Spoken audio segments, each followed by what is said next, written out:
Swayam Prabha. Digital India. Educated India.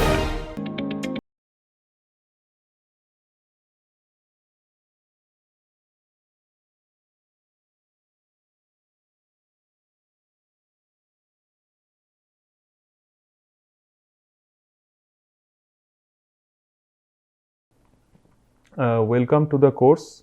Today we will be talking about the topic in lecture 6, primarily week 6 topics. So, what we have new in this week is we will be talking more on modeling aspects of cyber physical systems from a formal perspective. So, let us understand what it means. So, we will be talking about automata theoretic foundations of cyber physical systems. Now, one may argue that why is that required? Because for analyzing cyber physical systems, you will need to have some method through which you can create a formal model which is both simulatable as well as it has the mathematical rigor inherent in the way that it has been built, so that you can do some application of formal methods through which you can guarantee certain properties of the system. And as we all know that these are safety critical systems, so we need to figure out that we need to actually have methods through which we can actually claim that these systems are going to be safe, they are never going to create an unsafe region, stuff like that. Now, one way for doing that would be applying formal methods and also simulating them with lot of inputs.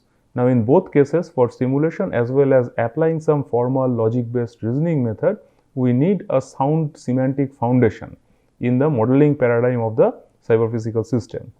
So, what we will be touching upon is hybrid automaton based models. Now, hybrid automaton is kind of a advanced automata theoretic representation which is definitely required for cyber physical systems. So, let's understand what it really means. So, before getting into hybrid automata, we must understand that what really a finite automaton is. This is something that some people may be already aware of, but of course, this is an interdisciplinary subject, and looking at the general audience, we start from the basics of finite automaton here, what it means by a finite automaton.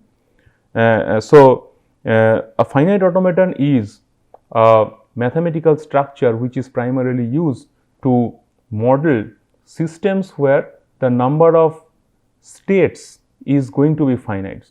That's why it's basically a finite state automaton. Okay. Now, they have got their usage in several branches of engineering. In computer science, we see a lot of usage of finite automaton or finite state machines in the specific context of digital circuit design, synthesis techniques, etc., etc. And of course, in several other branches, we have got this kind of finite automaton based modeling of systems. It's used for representing a large class of systems. So, let's first understand this mathematical tuple. So, overall, a finite automaton is given by this kind of a tuple with 5 entities. So, what we have here is the first entity, which is nothing but the set of states. Suppose I am trying to model a system. So, what are the different states in which the system can be located at any point of time? So, that is like a finite set of states, and a subset of that is Q naught, which we call as the initial states. That means that these are the states from which the system may start. These are the states from which the system may start, and then they may be evolving to some other state, etc., etc. Now, what we have next is sigma, which is a finite set of symbols representing inputs. So, essentially you have a set of symbols which kind of trigger the transition of states from one state to another state, and this set of symbols is known as the alphabet of the automaton. Essentially, this is the standard symbol which is used in most books. Now, we come to the next thing, which is what we call as the transition function. So, delta represents a transition function which actually tells you, given a state and given an input, on which state possibly the system might change over to. Now, as we can see that on the right hand side we have this 2 to the power q instead of having just q. That means this is used to have two possible meanings here.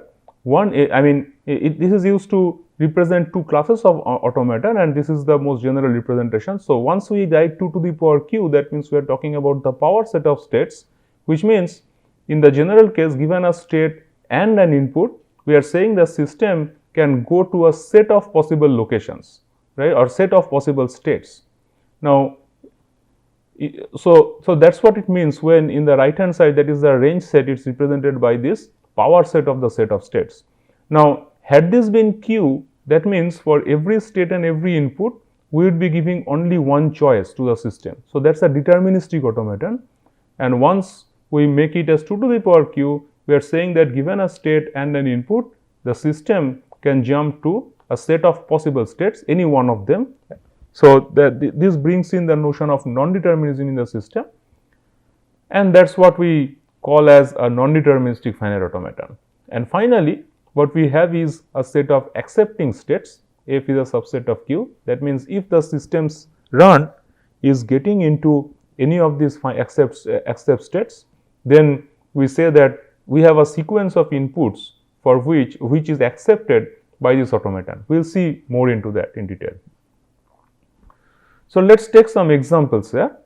So, what we have is an example of a vending machine. So, let us see what a vending machine is. So, well, it could have been modeled in many possible ways. This is just one possible simple modeling of a vending machine. So, we are saying that it is a machine which can be in any of these 4 states. Okay. And so, when I represent a state with an incoming arrow from outside, so that is like what we call as the initial state of the system. And also, if I represent a set with 2 concentric circles, that is what we call, that is typically the symbol which we will use to represent a final state. In this case, it happens to be that both the initial and the final state are same. Okay. So, this is where the vending machine starts. If an input in the form of a coin is provided, it goes to another state where it will ask for a choice from the user, whether the user wants a Coke or a Pepsi. Based on whatever the user inputs, it goes to either this side and dispenses a Coke. Okay. So, it will, and once the user takes the Coke from the vending machine, so that fires this event taken. So, you can see that these are all user inputs. The user inputs are driving the machine. The user gives a coin, the user gives a choice of Coke. The system goes to the state here where it will dispense a Coke, and when the user picks up that, so that is the last event taken, and the system is reset to its original state. Okay.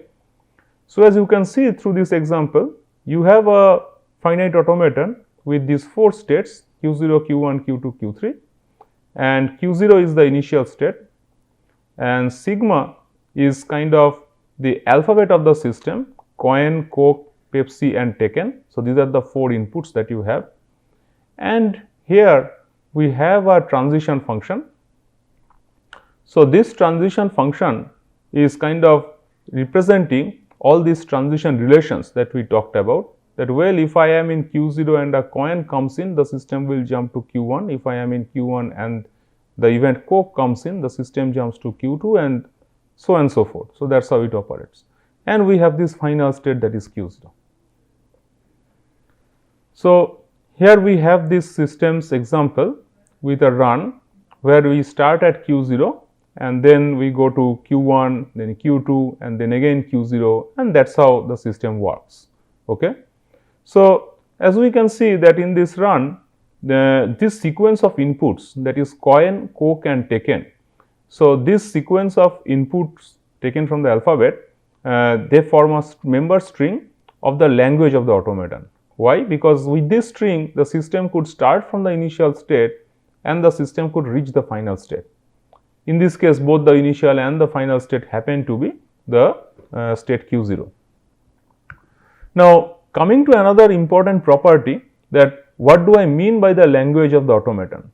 Now, as we said, that language of the automaton is something, I mean, for example, this is the candidate string of that language. That means, in general we can say that any string which takes the system to the from the initial state to any final state is inside the language of the automaton, and that kind of succinctly defines, given any automaton A, what is its language, let us say LA, right. So, we can just define it like that, or in symbolical terms this would be written as like this string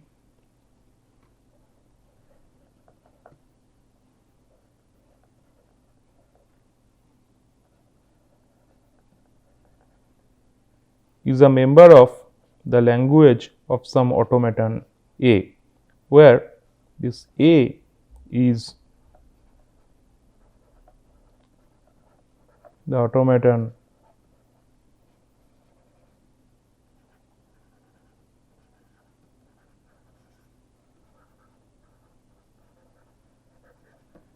for that vending machine that we have been talking about. So, overall that is how for given any automaton we can define its language, and this leads us to some interesting properties of regular languages or languages accepted by finite automatons. We will I mean in general any automaton, if a finite automaton, if you can create any finite automaton, the language that the automaton accepts is known as a regular language in the terms of the formal language hierarchy in computer science. And it happens to be the case that such languages are closed under set operations like union, intersection and complement. So, these are the standard set operations that we know of. And what does it mean by the language being closed under these operations? So, let us try and figure out what is the inner details inside this.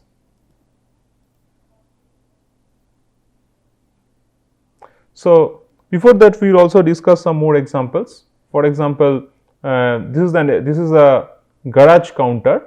So, this is a simple example which has been taken from this reference book, Introduction to Embedded Systems or CPS Approach by Edward Lee and Sanjit Seshia.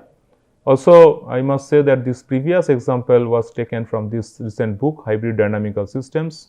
So, we will actually inside this course have many examples and many definitions which have been almost borrowed from these books. We will be explaining them, but given that their definitions are quite distinct and perfectly done, this is the primary reference from where these things have been taken. Okay.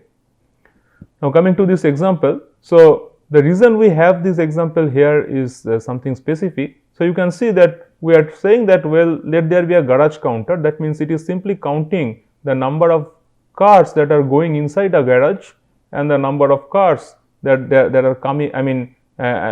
Some cars will be leaving the garage, and in general we always we have a counter that is maintaining that the number of cars that are really inside the garage, and that is what is being counted here. Okay, that what is inside, how many are inside, right. So, whenever a car gets in, the counter will get an up count signal, okay, and whenever a car gets out, the garage will get a down count signal. Okay. What we are trying to impress upon here is, let us say that the maximum capacity is from 0 to up to m, right. So, fine, the counter is going to have m number of states, but what is interesting here, if you see, we are characterizing these events of that the count goes up or count goes down by different what we call as Boolean predicates, up or down, or propositions. Okay. And this will be events that either resolve to being true or false. So, basically these Boolean propositions and their Boolean combinations will also become eventually Boolean statements which are either true or false, and we are kind of using them as transition guards inside this automaton. So, the idea is that when I am leaving the count 0 and going to state 1, this is the event that must be true, that the counter has two input lines, if you think of it physically. One is the command to go up, another is the command to go down. It can never happen that up and down are both together 1, that is an inconsistent state, and similarly so you have the only these possibilities, it is up and not down, and it is down and not up. right. So, these are the two consistent commands that the counter can have, right. So, instead of having just an input event, what we are having is some property about the system which is true. In this case, the property is that the up value is 1. So, this Boolean predicate is 1, the down value is 0. So, negation of down is 1 and they together is 1, right. So, this overall event is 1, it evaluates to true, logical true, true or logical 1, I would say, and that is why this transition happens. So, as you can see that this is something that is acting as like a what we should call as transition guard, right. This is inhibiting the transition until this event becomes true, and when this is true the guard is relaxed and you can transit from here to here, right. So, the point we are trying to make here is that not only it can happen that there is an input event, but you can also have this case that there is a situation on which the transition becomes possible, and that situation can be represented by a logical formula which will evaluate to true at some point of time, right, and at that point of time that the transition is taken. So, this is like a transition guard which may or may not be active, and that is also dictating the transition here. So, that is what this specific example is trying to impress upon you. So, overall this is the summary, that this is a finite state machine that counts the number of cars currently present inside the garage. So, you have events like up and negate down, that signifies a car entering the garage. You have an input event like down and negate up, which signifies a car leaving the garage. Let us take an example run of this. So, if it is up and negate down, you count up. If it is down and negate up, you count down. So, that is what is happening in this run. So, you can see that so this is primarily how this automaton is going to operate. Now, coming to the other part, that is properties of regular languages. That means, like I said, that any language that we have that is a kind of accepted by a finite automaton is a regular language. So, and they have their properties, some of the properties we have already mentioned. So, let us give some time to the understanding of these kind of properties.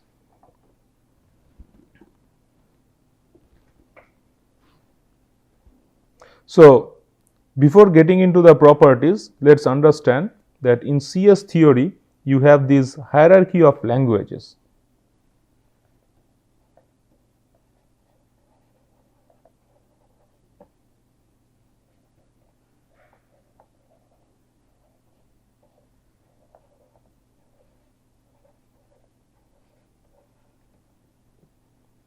So, in this hierarchy of languages,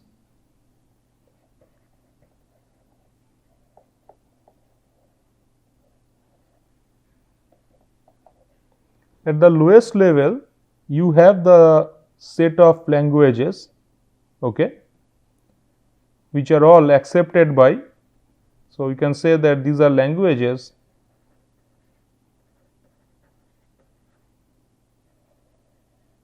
that are accepted by finite automatons. Okay. So, this is what we call as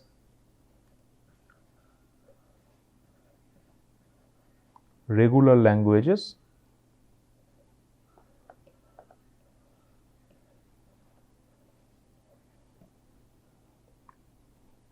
At a higher level, we have languages that are accepted by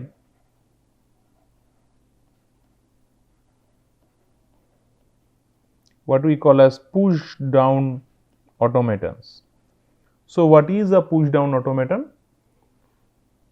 So, this is at the higher level.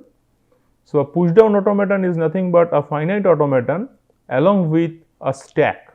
So, it is just a normal stack, that means it grows in one direction, okay, with a FIFO structure, right. So, in that way we can say that every finite automaton is also a push down automaton. I mean, that means because if every finite automaton, there will exist a corresponding push down automaton where the automata structure is same and there is a stack which is not doing anything, right. So, this language class actually subsumes the lower level regular language class, and this is known as what we call as the context free languages, context free languages. And over this we have this set of context sensitive languages, languages that are accepted by what we call as linear bounded automatons. So, linear bounded automatons are essentially nothing but Turing machines with a finite tape length. So, we are not going into that detail.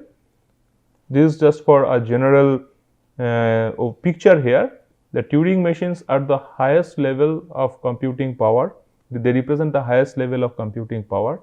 That means it's a machine with a head that can read or write on an input tape.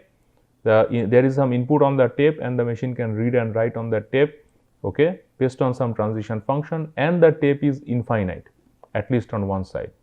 Now, when I make the tape bounded, so that creates a restriction on the machine, and it's known as linear bounded automaton. Okay. So, the bound is a function of the input string size in a linear relation. So, that is my context sensitive languages, and they pretty much subsume the set of PDAs, which also means that they pretty much subsume the set of regular languages. And at the highest level we have languages accepted by Turing machines, right.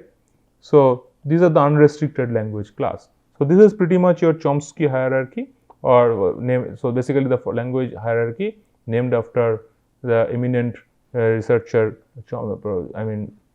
Chomsky. Now, the question where we will focus on is regular languages and their properties, because they represent languages which are related to finite automatons. So, let us get into that.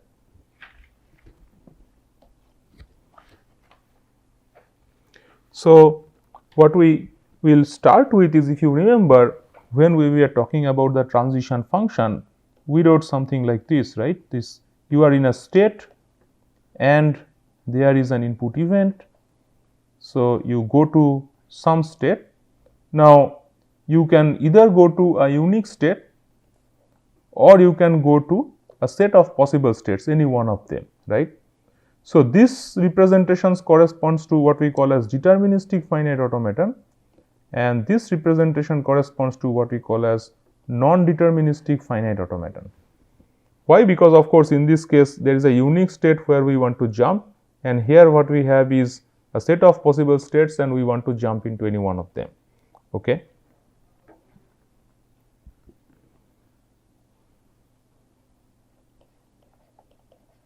So, let us take some example of a deterministic finite automata and a non-deterministic finite automata.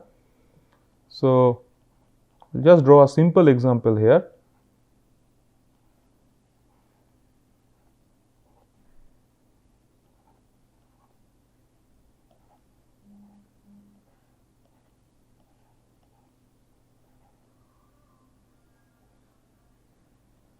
This is the accept states. Is this a deterministic finite automaton? Not really. Why? Because if you see here, well, this is an input, right. You come here. Now, from this state we are saying that based on the input A, I can either go here or go here, right. So, let us just give the states some name. Let us call them as Q0, this Q1, this Q2, this F1, this F2. Okay. So, this is not really a DFA because of this issue here, right, because you have two possible states, Q1 and Q2, where you can jump from Q0 based on the same input A, right. So, what should really be the DFA? Let us see.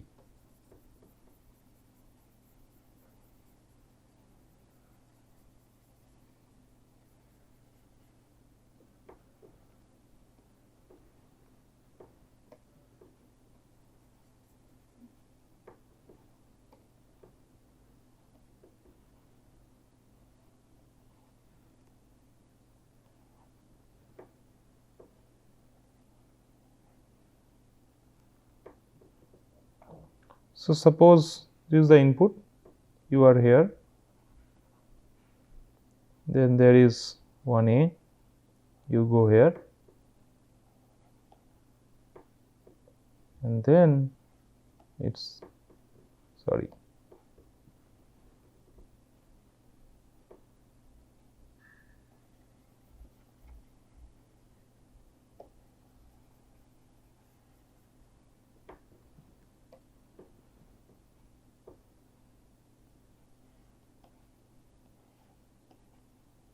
And then there is either a B or a C, and you either reach here or here, right.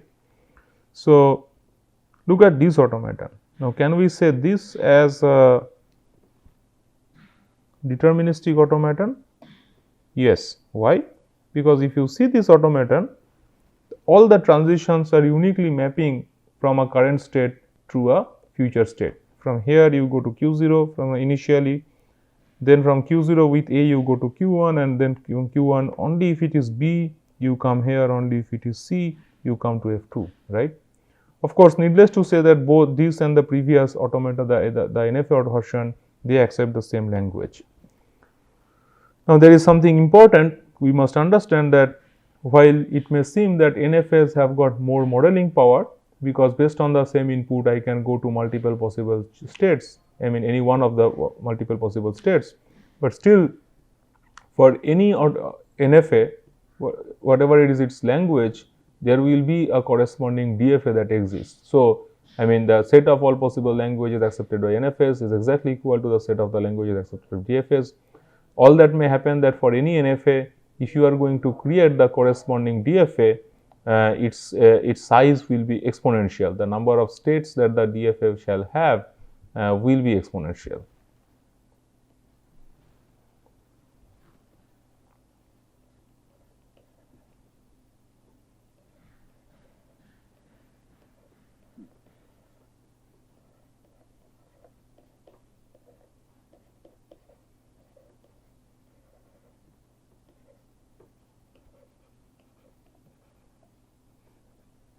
So, for the language accepted by any NFA,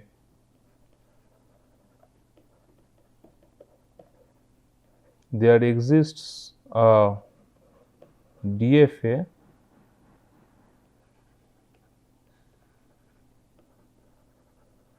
for the same language. Okay. So, that is more or less of it.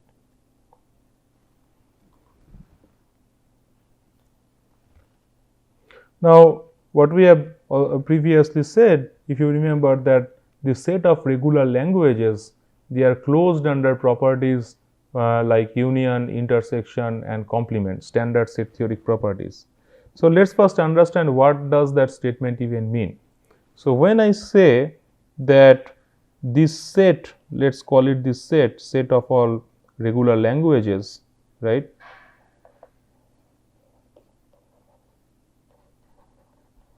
I mean that is closed under any operation, let us say union. What we mean is pick up two languages from this. Okay. Now, languages are also sets, right, because they are comprising a set of strings, a specific set of strings which will drive the corresponding automaton from the initial state to the final state, right. So, when I take these sets and I can operate them with a standard set operator, that is union, this will give me another language, let us say L3. Closed under union means this L3 which is resulting from this union must also be a member of this set of regular languages, which means L3, if to put it in another way, if L1 and L2 are regular, L3 must also be regular. That is all we want to say. Similarly, if L1 and L2 are regular, then L3 prime, which is an intersection, that must also be regular.